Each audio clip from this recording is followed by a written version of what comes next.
All right, guys, we're learning more about this Juan Soto developing trade situation. Will it happen before the deadline? What's the incentive to make this happen if you are the Nationals before the deadline? Also, what do the Nationals really want? Apparently, there are rumors that the Nationals want young, controllable players, which could put teams like the Cardinals and the Dodgers at the top of the list in terms of potential teams that can put together a legitimate package to where it makes sense. Cardinals, Dodgers both theoretically could offer Soto a major contract if they gave up a lot to get him. But there is a lot of skepticism out there about if this will happen before the deadline. Because remember, even if the Nationals hang on to him, even in the offseason, Juan Soto is still going to be a ridiculously highly valued trade asset. It's just he'll be worth a little bit less, theoretically, than he is right now. Because we know if you trade for him right now, you get 3 playoff runs with him before you would have to give him a mega contract, as opposed to in the offseason, you would only get full 2 seasons. But Jon Heyman writing, Nationals unlikely to be able to pull off a Juan Soto trade before the deadline. Not by the deadline. Seems to be a near consensus about the viability of dealing arguably baseball's greatest hitter and asset. So rival executives, right, a lot of skepticism on if the Nationals really are going to do this before the deadline. Once again, theoretically, Juan Soto will be a less valuable asset in the offseason, but likely more teams would offer as opposed to right now. If a trade does come before the deadline, I've got 3 mock trades that, based on the rumors, based on the idea, these trades are all combinations of young talent and top prospects. I think the Nationals, for Juan Soto to make it work, unless a team would be eating the Strasburg or Corbin contracts, if you're just straight up trading for Juan Soto, he's so valuable, you can't just give up your top 4 prospects. You also have to give up some young talent, which would take a team like the Yankees out of it because they don't have the necessary young talent to trade for Juan Soto. But there are 3 teams that theoretically do. The number 1 team on the list, it's going to be the Dodgers. We know the Dodgers. They've got a ton of money. They still have an amazing farm system. And this is the overall trade. You can see that is 4 extremely highly valued prospects along with Gavin Lux. And while giving up Gavin Lux would be tough, he's batting 9th right now. You're getting Juan Soto. You're basically, in terms of the 2022 season, if you are the Dodgers, and remember, the Dodgers, they got to be desperate for a ring. I mean, winning in 2020, 60-game season, come on. They're desperate. They make this trade. They're the number 2 team in baseball behind the Yankees right now. They make this trade, they immediately become the favorites to win the World Series, and you're giving up 4 prospects, really high-valued prospects, but 4 prospects along with Gavin Lux, who is hitting, and Gavin Lux is the former number 1 overall prospect, but again, he's batting 9th right now on the Dodgers. You would trade Gavin Lux for Juan Soto any day of the week, and then the Dodgers, with their financial capabilities, you would then re-sign Juan Soto to a massive contract. That's why you're giving up. That is a massive haul for the Nationals. I think they'd be very interested in it, and I also think the Dodgers would be extremely interested in doing something like that. That is 4 top prospects, 4 prospects valued 26, trade value or higher, including a catcher prospect who's one of the best catching prospects in the game. And for the Dodgers, they can trade one of the catchers. Maybe the Nationals want Will Smith.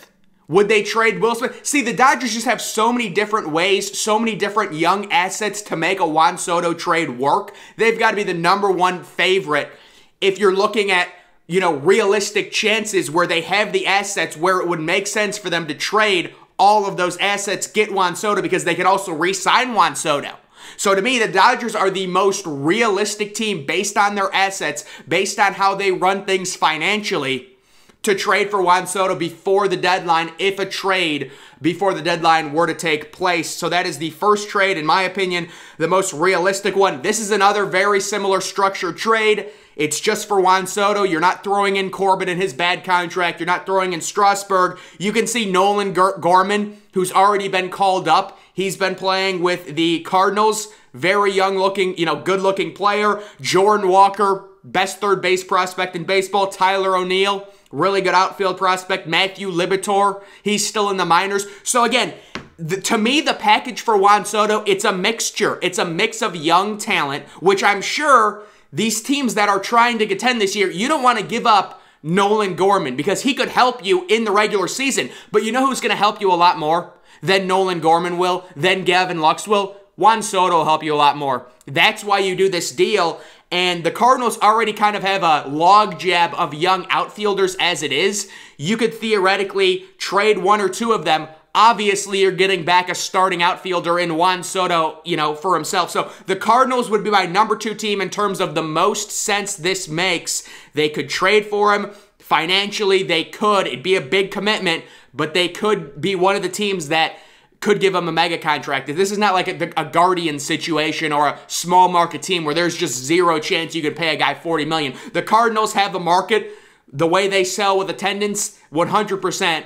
That would be you know what? If the Cardinals got Juan Soto, that would be good for baseball. You've got Juan Soto, you've got Arenado, and you've got Goldschmidt. With that market, St. Louis loves baseball. They get 40,000 fans a night to those games. That'd be great for baseball if Juan Soto became a Cardinal. You can see the package is structured around young talent that's just getting their feet wet in the MLB and high-valued prospects. So that would be the Cardinals. The Cardinals would be my number 2 team on my list in terms of potential trade situations. And then you have kind of an out-there proposal if the Nationals say, listen, we'll trade Soto, but we do not want to trade him to the NL. This would just be 3 players, and this is a haul. And it doesn't make a ton of sense, but you can kind of see the idea of it.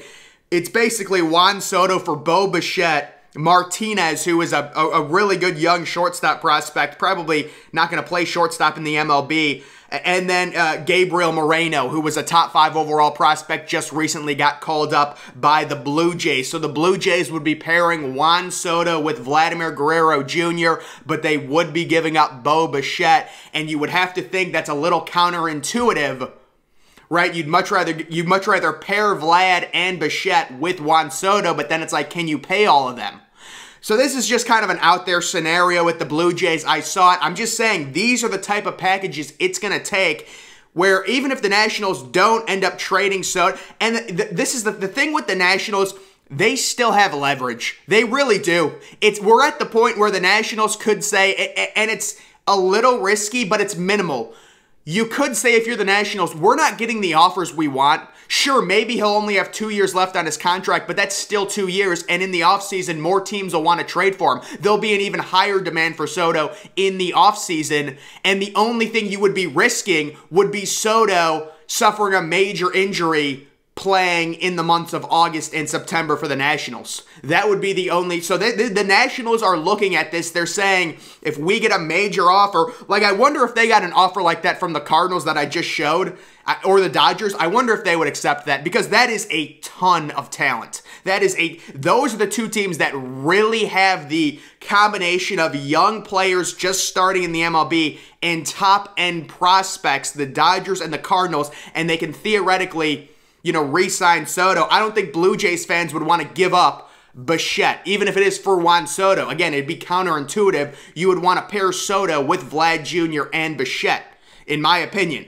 But we will see. Obviously, things like this, there's going to be a lot of skepticism, but the Nationals clearly know at this point, you've got Corbin on a horrible contract. You have Strasburg on a horrible contract. You offered Juan Soto. Let's be real, it was a little bit of an insulting offer. I mean, $29 million, whatever it was per year, that's not going to get it done. They made an offer. It is what it is. You can tell your fans, listen, we offered him $440 million. We're going to be getting back a haul to where it looks like the Nationals want some talent ready to contribute right now, whether that's a Gavin Lux and Will Smith type haul from the Dodgers, whether that's a Tyler O'Neill, haul from the Cardinals with some of their young outfield prospects. They want talent that they can bring in, and really MLB ready talent that's young, that's not even in arbitration yet, along with all of your top prospects. That's what they want for Juan Soto. They want your 3 top prospects and one or two really good young players, is my opinion on the asking price for Soto. And, I mean, there are other teams that theoretically could meet that price, like the Guardians, who have the best farm system in baseball, but, again, realistically, it doesn't make sense. I mean, the Mariners are very interesting as well, to where if you're the Mariners, I don't know, they're a dark horse because you have Julio Rodriguez. He's not even in arbitration yet. Sure, you've got Robbie Ray on a decent salary, but other than that, you're pretty wide open. You could theoretically trade Marte, although I'm not even sure they have the young I mean, they would want Julio Rodriguez, right? And you're not going to give up Julio Rodriguez. So I don't know if the Mariners have the young talent that's ready for the MLB to make that trade, honestly. The problem is, like, a team like the Yankees, this is what I realized yesterday. A team like the Yankees is just going to simply get outbid. You just don't have the young talent that a team like the Dodgers or the Cardinals have. You'd love to trade for Juan Soto, and because the thing is, guys, if the Yankees trade for Juan Soto, there's their excuse.